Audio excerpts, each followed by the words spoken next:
Hello everyone, hope you're having a wonderful day. AussieSim2 here. I just wanted to make a quick video going over some of the feedback that Infinity Ward is giving us from their data that they have collected over the 2 weekends of the beta, and it is pretty interesting. It's actually pretty interesting. It kind of seems like they're listening to some degree, which is kind of insane. Are we living in a different reality right now? What is going on? So we'll just jump straight into it. They do say why we are working hard on content for you to play at launch and beyond. Here are just a few things we want to highlight. So they're going to be talking about some of the issues that they're really going to be working on, and they're going to be talking about some things that the community wants change and stuff like that. So we'll start with the first one. They did say that why sentiment around footstep audio was more positive in beta weekend 2, which it was. I felt like it was a massive improvement from the first beta weekend. We have seen your continued feedback on the volume of footstep and will continue to balance enemy-friendly footstep audio ahead of launch.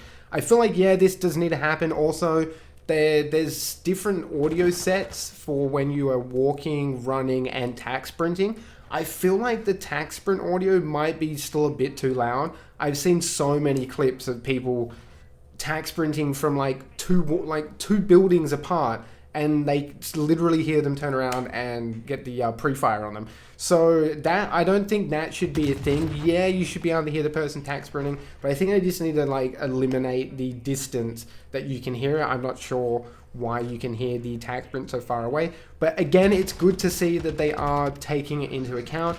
Again, the second weekend of the beta was much better than the first weekend though. The second thing they talk about is enemy visibility is something that came up through both weekends of our beta. While many of you remarked on the improvement in weekend 2, we'll look to tweak increased enemy visibility to allow for better visual tracking of opponents that is not solely the traditional nameplate. So again, this is really cool, good to know that they're going to keep improving enemy visibility. I know the main thing that people complained about was the muzzle flash, and that did get addressed. I noticed a massive difference from the second weekend from the first weekend. The one thing that they don't mention here at all though is enemy nameplate. One of the biggest issues is the enemy nameplate. There's just none.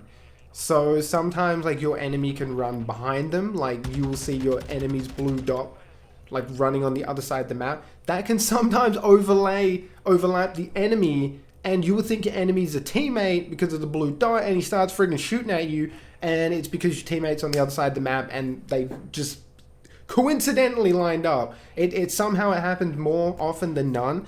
So I really wish they would address that. We just need enemy nameplate.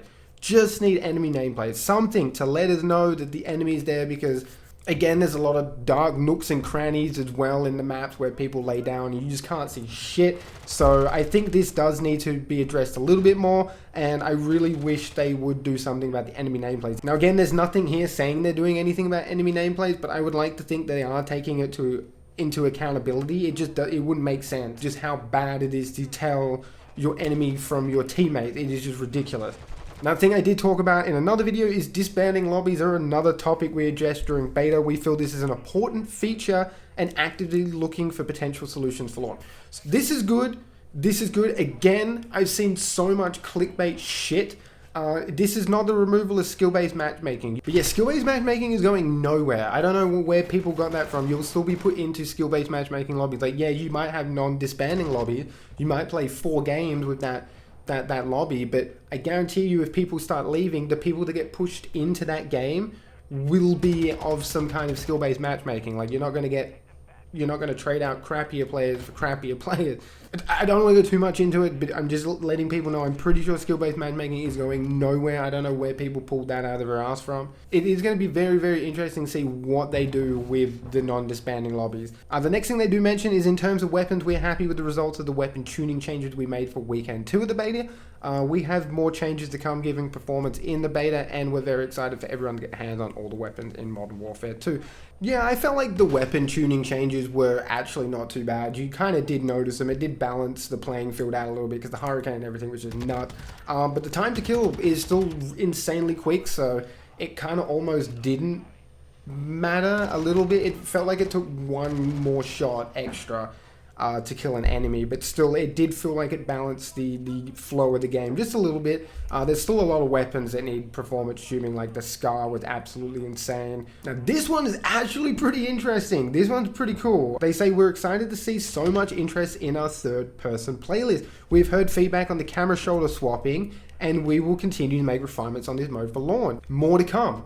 That is nuts. That is actually really cool. I saw so many people saying like it was so janky just going from like third person straight into like your normal first person ADS. I feel like the over camera shot will be really good. We see this with Fortnite absolutely nail it. So I think if Call of Duty implement something like that, it will be a much better game mode, and the flow of the game mode will be much smoother instead of going from third person into first person firing mode. It kind of defeats the purpose.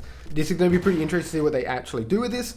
The next thing they do say is Ground War and Invasion also got a lot of love from players in the beta. Thanks to our diligent fans, but we have many bugs to work through in both of our battle map modes. We also have some improvements coming from for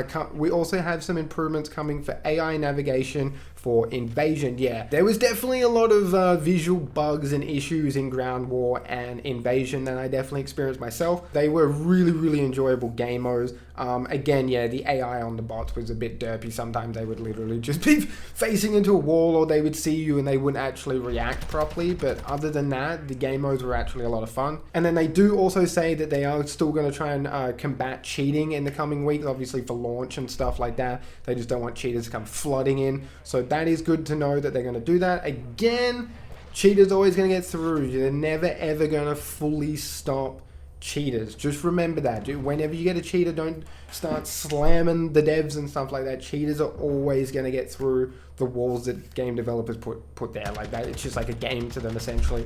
I'm glad they are taking it into account, so hopefully they can just minimize it to the absolute smallest margin. But again, remember that cheaters will still get through. They always get through. And again, I know Activision doesn't have the best anti-cheat in the world, right, guys? Yeah, it's not that great. But yeah, let's hope they can minimize it. And then yeah, obviously the game will be out 28th of October, super hyped. Remember that the campaign will get campaign early access on the 20th, like a week early, which is going to be really cool. I'm still debating whether to stream or just upload videos of the campaign. I do not know, but it's really cool that they're separating the campaign from the actual launch of the game, because everyone, when the game comes out, we're all just going to absolutely slam multiplayer, do all the camo grind challenges, all that stuff, go for prestige and everything like that. I feel like campaign does really get forgotten about, so it's really cool to see them bring it out a week early. I feel like people can actually enjoy it that way. That is basically it from me, guys. Let me know in the comment section below what you think about everything that they have said. Again, there's still a lot of things that they did not mention at all, so I don't know if they're taking it into account or if they just don't care. Now remember that I know there's probably people are going to be like, oh, what about the minimap and the perks? Well, they've already doubled down on those things, and they've literally just said no, we're not changing them. The game is literally built around these two things. We're not changing them. So yeah, I don't know if we'll ever get a minimap change or the perk system change, but yeah, keep in mind that they've already friggin' doubled down on themselves, and they said no. Also, leave a like if you enjoyed the video, leave a dislike if you didn't like the video, and until next time, guys, stay safe, peace out.